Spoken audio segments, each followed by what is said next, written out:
Hello दोस्तों, नमस्कार। Help India में आपका स्वागत है दोस्तों। तो आज हम बात करेंगे सिक्योर लोन के बारे में, क्योंकि हमने एक वीडियो सिक्योर लोन पे बना दिया है। तो आज हम सिक्योर लोन के बारे में बात करेंगे कि सिक्योर लोन क्या क्या होता है। सिक्योर लोन के बारे में पूरा डिटेल से बात करेंगे दोस्तों, और वीडियो को पूरा अंत तक देखिएगा। अगर लाइक और सब्सक्राइब नहीं किए हैं तो आप लाइक और सब्सक्राइब कर सकते हैं। तो आज हम सिक्योर लोन के बारे में बताएंगे क्या क्या आपके अधिकार हैं, क्या क्या राइट्स हैं, और सिक्योर लोन किसे कहते हैं। सिक्योर लोन उसे कहते हैं जैसे आप कार लोन लिए हैं, गोल्ड लोन लिए हैं, एफडी लोन लिए हैं, ये सब सिक्योर लोन में आता है। और कोई चीज़ जैसे बैंक के पास आप प्रॉपर्टी मॉर्गेज हो, या कोई चीज़ आप कागज़ दे के लोन लिए हैं, या ज़मीनी पे या घर पे लिए हैं, तो वो सब सिक्योर लोन में आता है। वो सब सिक्योर लोन में आता है। तो बैंक के पास पावर कहाँ से आती है कि वो आपके नाम से, जब आपकी EMI डिफ़ॉल्ट हो जाती है, ऐसा नहीं है कि EMI डिफ़ॉल्ट नहीं होती है, EMI डिफ़ॉल्ट हो जाती है। कभी कभी पैसा ना होने की वजह से, स्थिति ना सही रहने की वजह से EMI डिफ़ॉल्ट हो जाती है, और तो बैंक के पास पावर आ जाता है। वो आपके नाम से आपका खाता NPA में कर देता है, आपके घर रिकवरी एजेंट भेजता है। तो ये सब पावर कहाँ से आती है, तो हम इसी के बारे में बात करेंगे कि पूरे डिटेल में बताएंगे कि कहाँ से क्या हो सकता है, कैसे अपनी प्रॉपर्टी को बचाएं, कैसे अपने लोन को जो चीज़ गिरवी रखे हैं उसको ना जाने दें, क्योंकि वो तो आपके नाम से फिर भी बैंक वाले ज़बरदस्ती करते हैं, क्या करते हैं, पूरे डिटेल में बात करेंगे। और हम तो बार बार यही वीडियो में बोलते हैं कि अगर आपके पास पैसे हैं तो आप उनका पैसा दे दीजिए। अगर हैं आपके पास पैसे तो आप उनका पैसा दे दीजिए, नहीं है तब कुछ विकल्प हो सकता है, अगर है तो दे दीजिए। तो हम बात करेंगे कि बैंक के पास जब बैंक एक्शन लेती है तो किस एक्ट के तहत लेती है। जब बैंक एक्शन लेती है तो किस एक्ट के तहत लेती है, तो मैं यही एक्ट ही बताऊंगा। कुछ लोगों को पता भी होगा, कुछ लोगों को नहीं भी पता होगा। तो मैं एक्ट पर, ये SAFESI एक्ट के तहत ये एक्शन लेती है। तो हम SAFESI एक्ट कब लगता है, SAFESI एक्ट कब लागू हुआ था, 2002 में ये लागू हुआ था। और ये सरकार ये बैंक को पावर देती है कि जो आप EMI देते हैं, जो डिफ़ॉल्ट करते हैं, वो यही एक्ट के तहत वो उनसे EMI अपना वसूल करने के लिए ही SAFESI एक्ट लागू किया गया है वो। और इसी SAFESI एक्ट के तहत आपको भी पावर है कि हम आपसे कैसे बचाव करें। तो हम इस SAFESI एक्ट को पूरा डिटेल में बात करेंगे कि SAFESI एक्ट के तहत आपको कैसे बचाया जा सकता है, कैसे अपने आप को बचाएं। और ये SAFESI एक्ट बैंक को कब पावर है, क्योंकि बैंक के पास भी अपना RBI को देना होता है, RBI को पूरा रिपोर्ट देना होता है कि इतने दिन EMI डिफ़ॉल्ट होने की वजह से हमने इनका खाता NPA में कर दिया है। तो SAFESI एक्ट कब लगता है। SAFESI एक्ट जब बैंक के पास पावर आ जाती है, वो अपना EMI डिफ़ॉल्ट सुनने के लिए वो SAFESI एक्ट के तहत नोटिस देती है। और कुछ लोगों का है, जब नोटिस आ जाता है तो घबरा जाते हैं कि अब क्या होगा, अब कैसे क्या करूँगा, अब कैसे बचाऊँगा। तो वो बहुत परेशान हो जाते हैं, बहुत हरास होते हैं। तो उनको हम कहते हैं डरना नहीं है। बहुत लोग डर जाते हैं कि नोटिस आ गई है, अब नोटिस का जवाब कैसे दूँ, अब बार बार बैंक से कॉल आ रहा है। ये सब तो घबराने की बात नहीं है। और जब बैंक आपको 13(4) का नोटिस आता है, इसमें प्रॉपर्टी मॉर्गेज होता है। बैंक आपको डिमांड करती है कि इतने दिन में अगर आप पैसा नहीं पे करते हैं तो आपकी ज़मीन आपका बैंक के नाम हो जाएगी। तो वो आपको इतने दिन में लिमिट देती है कि आप इतने दिन में आप अपना पैसा पे कर दीजिए। तो ये 13(4) के नोटिस में आता है।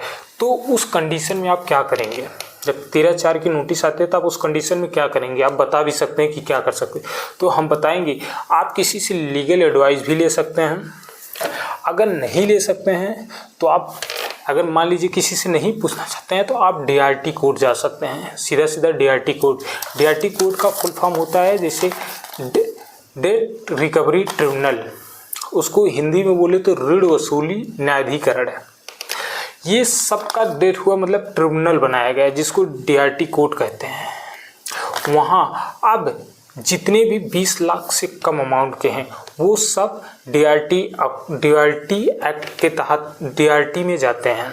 और इसी एक्ट के तहत, वो सर्फेसी एक्ट के तहत, हमने आपको बताया कि उसमें आपके क्या क्या राइट्स हैं।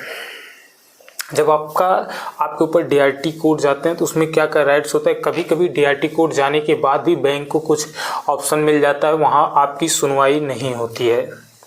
आपको 45 दिन के अंदर अगर डीआरटी कोड में जाते हैं, 45 दिन के अंदर आप डीआरटी कोड जाइए, और उसमें अगर नोटिस वहाँ जाने के बाद भी 13/8 का नोटिस आता है, तो उस समय ऑप्शन क्या है, आपके पास क्या ऑप्शन है। ज़्यादातर कब डरते हैं, नोटिस कब आती है कि कब क्लाइंट डर जाते हैं, वो जब 13/8 की नोटिस आती है तब वो उनकी ज़मीन सीज होती लगती है, तो वो बहुत वहाँ उस जगह वो बहुत डर जाते हैं, बहुत घबरा जाते हैं, बार बार लोगों से पूछते हैं कि अब क्या करूँ, अब तो मैं फंस गया। वहाँ पे वो डर जाते हैं। तो मैं वहाँ बताऊँगा कि आपके क्या राइट्स हैं। अगर जब 13/8 की नोटिस आती है, आप डीआरटी कोर्ट जाते हैं, वहाँ भी किसी रीजन से आपकी सुनवाई नहीं होती है, तो आप उसके आगे कोर्ट है, आप कोर्ट जा सकते हैं। अगर कोर्ट में भी आपकी सुनवाई नहीं होती है, अगर आपकी कोर्ट में भी सुनवाई नहीं होती है, तो आप लोक अदालत जाइए, वहाँ पर सेटलमेंट करके आप बैंक से भी, कभी कभी तो बैंक भी ऑफर करती है सेटलमेंट के लिए। अगर नहीं करती है तो आप लोक अदालत जाके आप समझौता कर सकते हैं, समझौता करके अपना सेटलमेंट कर सकते हैं। और इसके बाद मैं बता दूं एनपीए क्या होता है। एनपीए का हमने एक वीडियो बना रखा है, लेकिन मैं फिर भी बता दूं, एनपीए होता है कि जैसे आप ईएमआई डिफ़ॉल्ट करते हैं तो 3 महीने बाद वो एनपीए आपका खाता में चला जाता है। और एनपीए जब आपका खाता एनपीए में चला जाता है तो उस समय आपको बैंक के पास जाने की ज़रूरत होती है। आप बैंक के पास जाइए, आप बैंक से बोलिए कि अगर बैंक आपका खाता, एनपीए का मतलब होता है नॉन परफॉर्मिंग एसेट, अगर उस खाते में आपका एनपीए में चला गया उस समय, तो आपका पेनाल्टी, आप जितना भी पैसा भरेंगे पेनाल्टी जुर्माना में चला जाएगा। तो आप बैंक के पास जाइए, बैंक से बोलिए कि अगर हमारा खाता पीए कर दे रहे हैं तब तो हम पैसा जमा करेंगे, अगर नहीं है तो फिर आपका खाता एनपीए में हो जाएगा। अगर पीए कर देते हैं तो ठीक है, फिर अपना पैसा जमा कर। अगर उसके बाद भी नहीं करते हैं तो आप पैसा मत जमा करिए। पीए का मतलब होता है परफॉर्मिंग एसेट, आपका सिविल स्कोर सही हो जाएगा। जब आपका सिविल स्कोर सही हो जाएगा तो फिर आप भर सकते हैं। अगर उसके बाद भी नहीं करते हैं तो आपको उस समय पैसा जमा करने की कोई ज़रूरत नहीं है। तो दोस्तों, हमने आपको क्या बता दिया, डीआरटी कोड, इस सिक्योर लोन के बारे में बता दिया कि आपका अगर डीआरटी कोड जाते हैं वहाँ भी सुनवाई नहीं होती तो कोर्ट जाइए, कोर्ट नहीं तो उसका अगर वहाँ से भी कुछ तो आप लोक अदालत जाके अपना सेटलमेंट करा सकते हैं। लेकिन और हमने बताया कि रिकवरी एजेंट आते हैं, तो आप उनसे पहले, हमने तो वीडियो बना दिया है लेकिन फिर भी बता दें, रिकवरी एजेंट आते हैं तो आप उनसे लेटर मांगिए।